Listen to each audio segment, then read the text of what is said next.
Hello दोस्तों। तो आज मैं फिर से आप लोग के लिए एक नई कहानी लेके आ गई हूँ जिसका नाम है विचित्र महल। तो चलिए शुरू करते हैं आज की कहानी। कई दिनों से नीलम अपने पिता के सोने वाले कमरे में एक बहुत बड़े महल का चित्र बार बार देखा करती थी।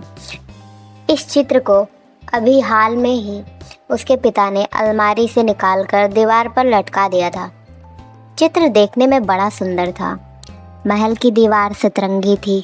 जान पड़ता था इन दीवारों पर किसी ने आकाश से लाकर इंद्रधनुष बिछा दिया है। दरवाजे और खिड़कियों पर सोने का किनारा चमकता था।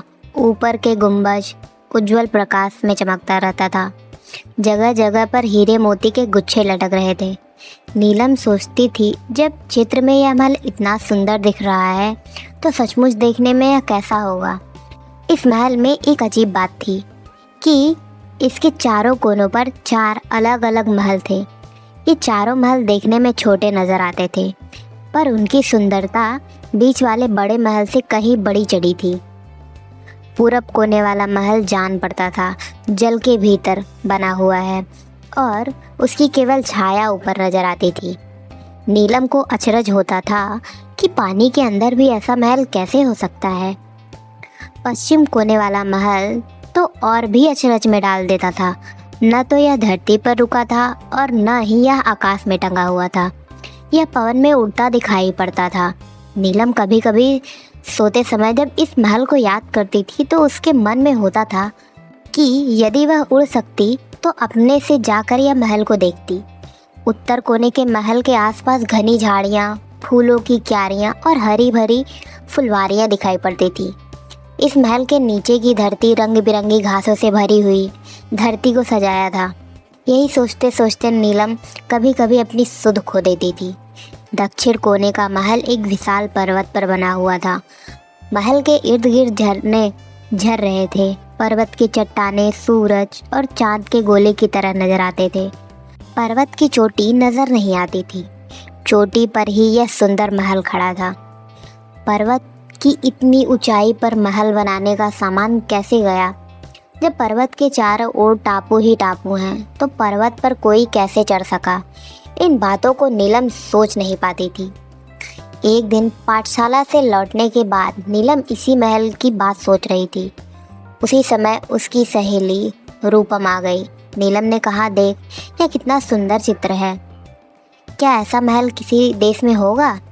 इस महल को किसने कब बनाया मालूम नहीं। नीलम, ये तू कैसे जानती है? ऐसे महल का चित्र मैंने अपने पिताजी के किताब में देखा था।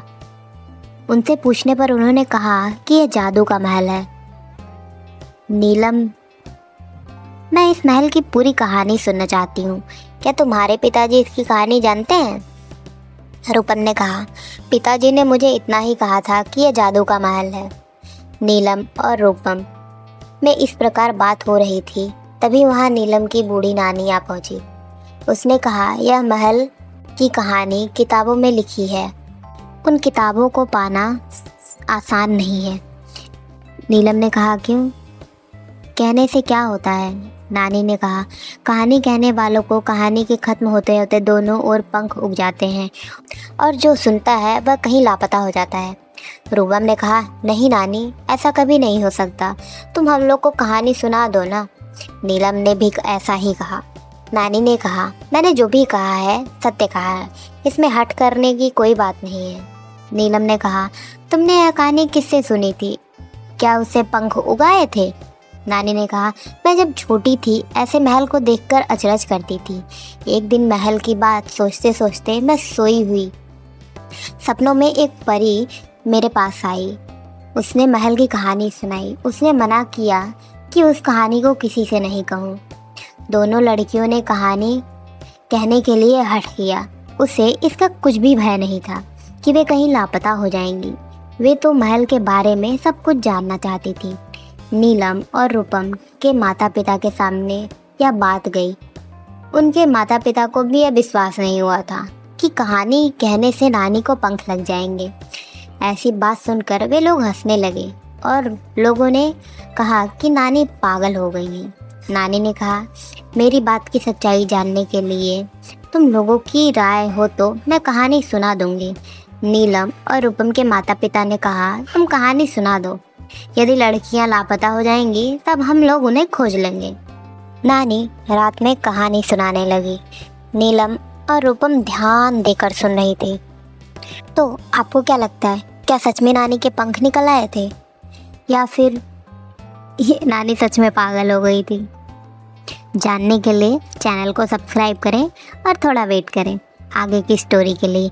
तब तक मैं आपसे फिर से मिलूंगी इसके अगले पार्ट के साथ। तो बाय बाय।